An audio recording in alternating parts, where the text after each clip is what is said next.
I'm back, and I'm glad that you're back with me. And I want to talk about leveraging our expertise and what that means. And it's pretty self-explanatory. It's taking your expertise to a whole nother level. But I thought today I'd give you some ideas in terms of how we do that. If you joined us for the last episode, you heard from entrepreneur Nick Stewart and how she came up with the idea of the eye bonnet, and that went to like a whole nother level.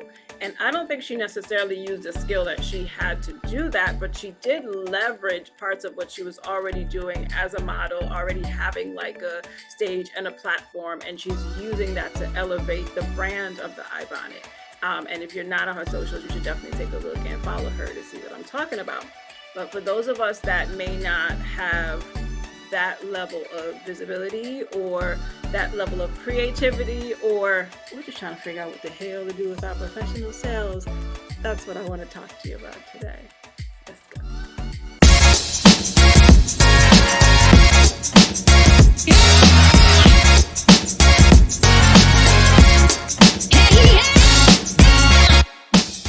All right, y'all. So let's talk about leveraging your skills. And I think specifically leveraging your degree and turning that expertise into something profitable for you.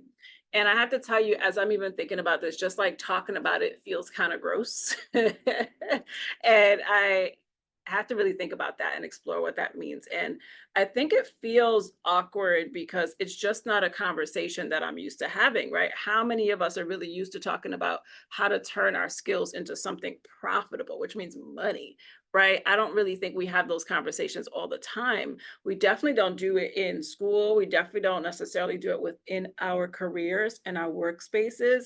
And I think that's why I love this space, because we get to venture into how do we think differently? How do we step out of the box? And how do we become more courageous about who we want to be, who we could be? How do we become her? How do we like just get the nuggets and gems that we need to pull things together? And today we can look at that. Like, let's look at what do you have already and how do you make something out of it? For me, I started off doing the career thing. I did what everybody else did, right? You know, I went to college. I went to graduate school after that. I honestly didn't plan to go to graduate school right after that. My grades were not the best. Okay, chemistry kicked my ass, but because of chemistry, I met my husband. So maybe it was meant to be. So, you know, did that. And I only went to graduate school because I honestly wanted to take a break after all of that, after the schooling, and I ran in college too. I think at that point it felt like a lot and maybe I needed a break. But there was a sister in my church who was like, no, don't take a break, right? Sister Margaret. And she was a social worker and she recommended that I go to social work school, go to graduate school. And it was really because of her urging. And maybe at that moment, part of me really didn't know that it needed something. It just didn't know what that direction was. And I think that's the beauty of being around other folks and other like the wisdom in the room, and that's always been something I value, like the wisdom of my elders, especially those who were women. And I was really blessed and fortunate that she poured into me. And it's that pouring into that I think that we all need. And it's that pouring into that I think I still operate from. It's a huge value for me in terms of creating spaces where I can pour out into other women and I can create communities and containers where you can come and you can be fed and poured into and really feel restored and renewed, right? Renew, connect, restore, which happens to be the name of my retreat, right? It's like clicking in my head for me how all of this fits together in this moment with you now. But Sister Margaret Bartholomew. And I call her name because she's no longer with us right now.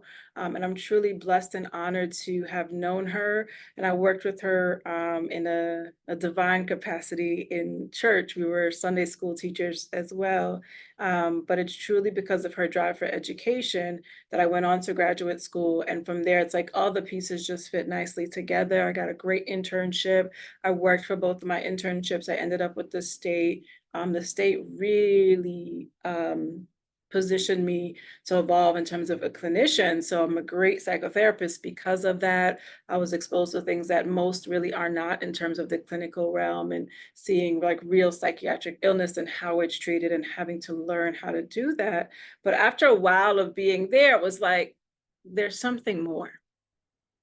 And I didn't necessarily know what that more was, but I knew that I was being called to something else. And if I stayed where I was, that I was gonna die. It felt like my soul was slowly dying in that space, which is huge to say, but I've actually heard other people say it too. So I know there's something in us that feels drawn to things, and there's something in us that knows when it's being depleted and it feels like there's more. So my journey to more was like, okay, what else are we gonna do? And I always felt that I didn't know how to do anything else except be a clinical social worker, right? I'm like, I got friends who could bake on the side and they were hustling and killing it. What's up, Selena? Right? I got friends who were maybe like artists and doing that thing too. What's up, Gabby? But I was like, what else can I do, honey? I can't really bake. I could kind of draw, but not enough to do something amazing like this up here, right? So it was like, what? But then what I really didn't recognize was the years that I had invested into myself. And I'm somebody that, like, whatever it is that I do, I'm going to study it well, I'm going to do it well, and I'm going to know it well. And I didn't realize at the time that that was something that I can leverage, right? And I want you to know that, like, leveraging your expertise really starts with understanding where you are now and the skills that you have and how it's transferable. And we don't always think about that as we're coming into our careers. And this is not to say that everybody needs to like pivot in some kind of way, but I do think we all need to recognize what we bring to the table, the value that we have, and how else it can be used. I think I was underused, underutilized, and that's what was draining me because I'm a creative person. I have so much more to give. I love to teach. I love to serve, and it just wasn't quite working out in that capacity. So one of the things that you want to do is know what you have, right? You've probably spent years developing your craft and know it where it's either I'm going to know it and use it to grow in the position that I'm in. Like maybe it's time to ask for the promotion, girl. Maybe it's time to just step out and try a whole new position within the company or try a whole new company because you may not even know what you're capable of. You may have just been following the routine and the rhythm so far. But what if you challenge yourself to see what else is possible for you? What else can I do? What else am I good at? What else am I going to thrive at? Because you just never know. And worst case scenario, you can shift. But the key is knowing that who you are and the skills that's behind you, that same person that studied hard, that same person that has that drive, that has that motivation, that's creative, that can communicate well, that's a leader, all of those skills, that's what's transferable into other places and positions. And if you take that into something new, sis, you're going to learn it and you're going to learn it and do it well. And because I know the ladies that follow me, y'all have like really high bars and standards. So because of that, you're going to do well at whatever you do because you're not going to half-ass anything. It's going to be quality and caliber. So figure out what that is. Know that. Then look at your professional skills and see what you've been like working on and developing, right? And list that out. And then once you have that, start to look at, okay, like what can I do with that? What is shareable with that? What can I use out of that? What can I pull from that to create an impact? And your impact area might be the thing that you deal with on a regular basis and you do it so much that you don't even know that you're excellent at it and that people need it. But people come to you for it. You deliver it with ease, right? This is where you start really digging in to see what is it that I can use and do, right? Maybe I'm a teacher, but I've really specialized in helping dyslexic children, something like that, right? That's a skill in itself. It's so unique, right? Not everyone may be able to help a child in that way. Maybe, folks can tutor kids on a basic level, but that's a special and unique need, right? I realized there were things that were not even that special. I just did all the time that I can take and use, and it became like mini courses for me. And I created a book out of one of those things. But it wasn't like my main jam. But what became my main jam was what I was doing clinically, but for a system. I was able to take that skill and figure out how to do that and start my own practice, which was cool. So now I could deliver the skills in the way that I want to who I want, and that worked for a while. And then I realized, well, I just don't have to work in this one way. I can use those same skills.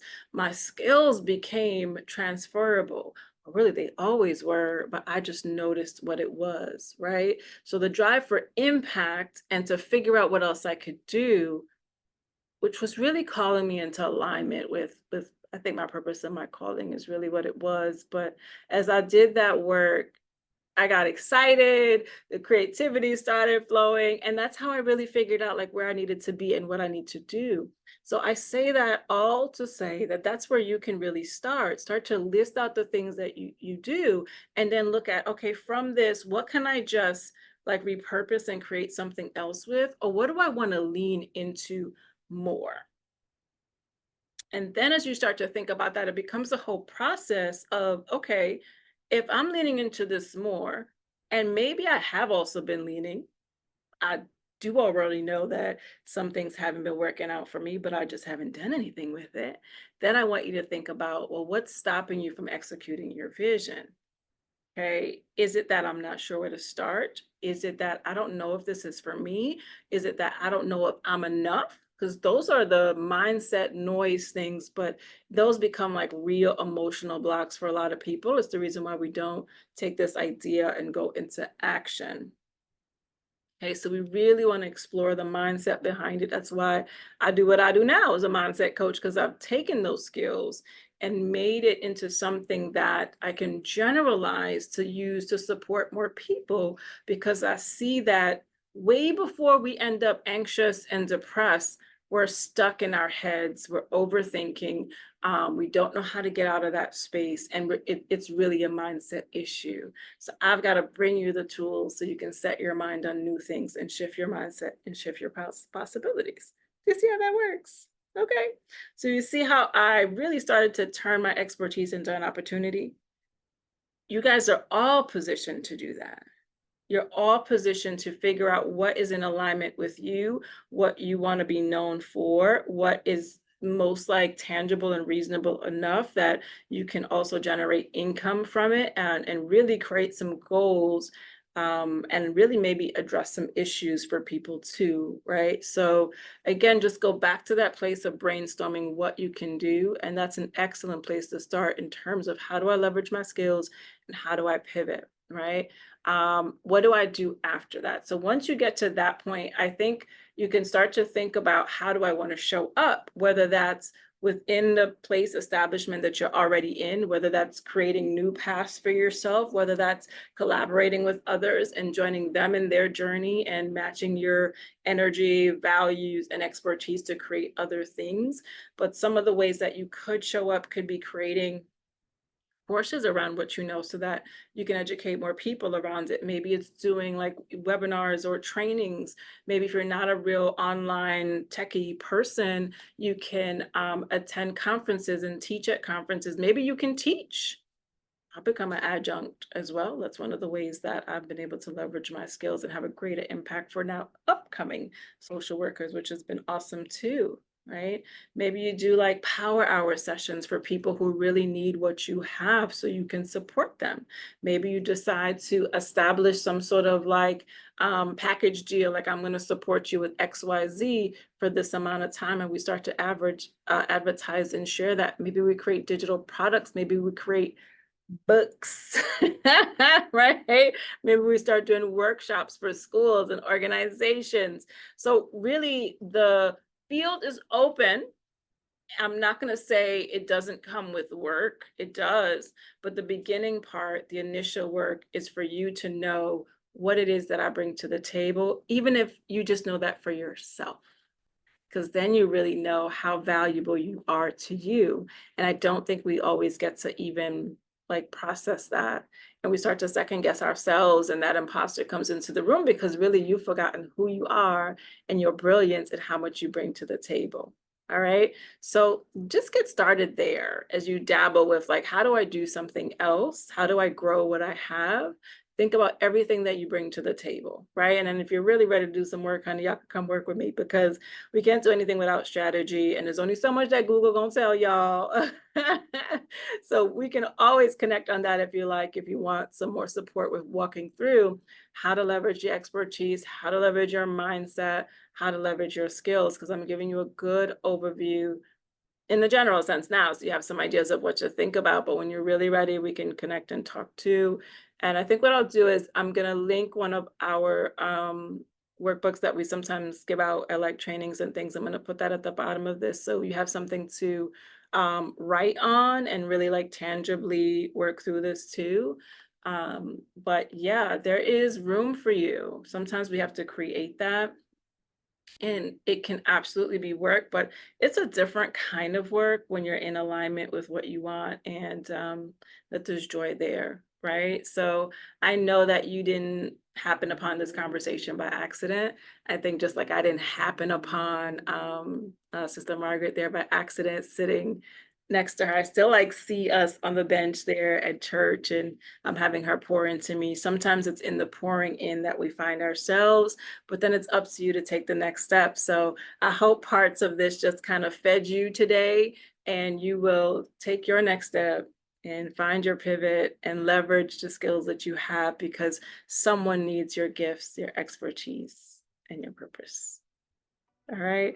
So thank you for listening. My name is Amanda Flood, and I'm so glad to share this space with you. And if you enjoy this, please like, hit like, share it with a friend, tag her, copy the link, drop it on socials, send an email. If you guys have a network already, say, listen here, I want you to listen to this because I want you to see how else you can show up. I want you to hear the value of pouring into others and remembering what it's meant to pour into you. I want you to remember all that you've worked on and the gifts that you have within that you may not be tapped into as you just go through the motions of life. Because somewhere in there, there's something even more valuable that's worth sharing, but you're gonna miss it if you don't pause long enough to recognize, acknowledge, and celebrate the brilliance that has been poured into you, breathed into you.